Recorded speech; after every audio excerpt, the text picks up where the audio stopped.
Hello friends, Sarah Sunstone here, and welcome back to Thinking Out Loud.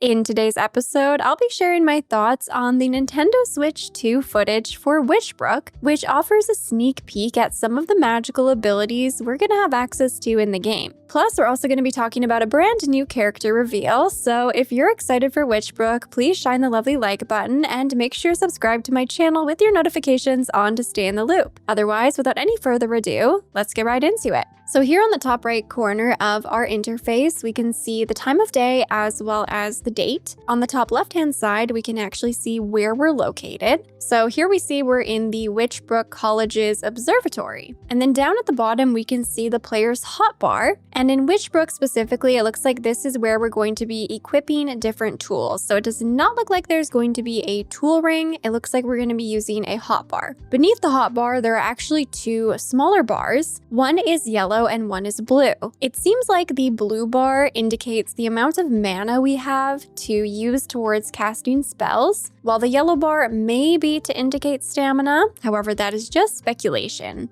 So now let's talk about the different icons that we can see in the hotbar, starting with the purple hand. Now in this clip where the player is out in town at Wildflower, the purple hand is highlighted when the playable character is delivering a parcel. So maybe this will be selected when you're holding something or just not equipping any other tool. Next up on the hotbar is a green location pin icon, and based on what is shown here in the observatory, it does seem like this will actually be a spell that we can cast to highlight the items and maybe even characters in the immediate area that can be interacted with. Here we can see all of the different couches and chairs highlighting, so I guess sitting confirmed. I really hope this specific feature will highlight different loot that we can find in the world or just anything we can pick up and collect. I love when you can scan the environment in games to spot all sorts of little secrets. So this seems like it'll be really fun to use. And knowing me, I will probably use it a lot.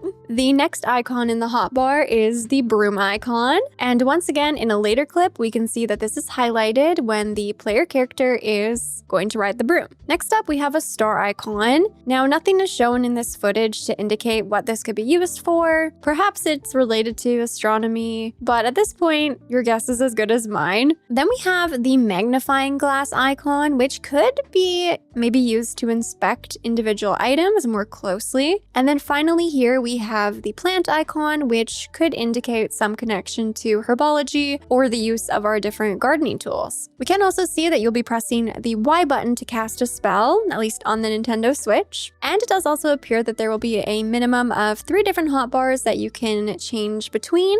I don't know if you'll start out with just one and then upgrade to unlock others, or if you'll have all of them to begin with, but it does seem like we're not going to be limited to just the one hotbar.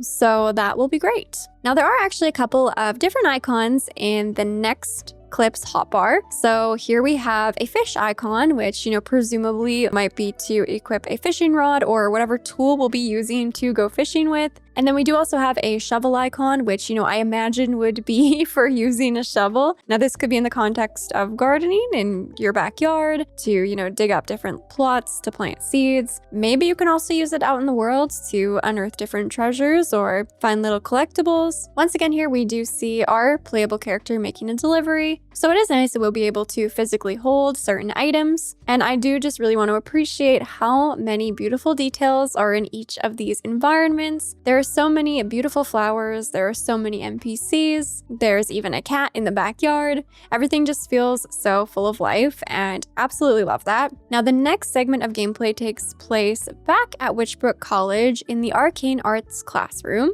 And I do just want to point out that this is taking place in the winter season because we can see all of the snow outside. Now, once again, here we do have some extra icons in the hotbar. First up, we have a barking wolf or dog. I'm really curious about this one. I'm wondering if this has anything to do with perhaps having a familiar or animal communication, different animal interactions. I definitely am a huge animal lover, so I would love to know more about this. This icon does make me hopeful, along with some other frames we've seen in the trailer, that we will have interactions with animals. We just don't know exactly to what extent yet. And then next to this icon, we have a sort of green medallion, which is highlighted in this clip. So it is very likely that this is associated with the summon circle and related to rituals. So, the more we're seeing here, it does seem like most of these icons, if not all of them, are associated with spellcasting specifically. So I do wonder if this is where and how we'll equip all of the different spells that we'll learn, or if they'll also be a mixture of like items and tools. Back to this frame that we took a look at a little bit earlier, we can see the player character exiting Witchbrook College and mounting their broom. So interestingly, the broom is just hanging out at the door. I don't know if we'll be able to summon it near to us or if it will stay exactly where we last parked it. I'm really interested to know more about that, but it does appear that we will be able to mount the broom by pressing A, and then we'll use the same A button when we want to dismount the broom. We can also ascend using the Y button. And I imagine once you have ascended, you could probably also use the same button or a different button to descend to get back down and, ultimately dismount the broom. So I do appreciate that there'll be different levels that you can fly at, which, we have seen in the trailer with the characters flying above buildings, but also lower to the ground at times. I don't see any prompts for speeding up or slowing down, so I do wonder if there will just be like the one default speed for riding the broom. That honestly might be just fine because the player character themselves seem to have a pretty good pace for getting around. I don't think you're going to feel like it takes forever to get from one side of the school to the other. The movement of the character seems to be set at a pretty good pace. So even though this was only like a 20-second compilation of clips, I feel like we gleaned so much information from it. And of course, if you have any speculations on any of those spells or icons or clues, please feel free to share your thoughts with me down in the comments. I would absolutely love to hear your take on these and what you'd like to see, what you hope to see, and what you think we will see. Now, I did also want to talk about the other new character that the team has recently revealed. So that is Cormac Fitzroy. And we have somewhat met Cormac already in one of the previous editions of the Oracle. They were described as one of Eli's coven mates and one of the best artists they know. And now we're seeing the character portrait of Cormac, who here is described as a gifted artist and the black sheep of his family. And apparently Cormac actually sees magic where others don't, which is really interesting. And it does seem like he really is very passionate about arts, and it's kind of hinted that he's maybe a little bit better at attending the easel than classes at school, which definitely tracks with this little quote they added from Cormac, which says, "You always show up right before I do something reckless." Coincidence? Although they didn't explicitly state here that Cormac is romanceable, I do believe that he is, just based on some of the responses that the team made to responses to this post. So be sure to let me know down in the comments if you have your eye on Cormac, maybe someone else, anything and everything. I always love hearing from you. And with all that being said, thank you so much for watching. I love you all. And until next time, take care.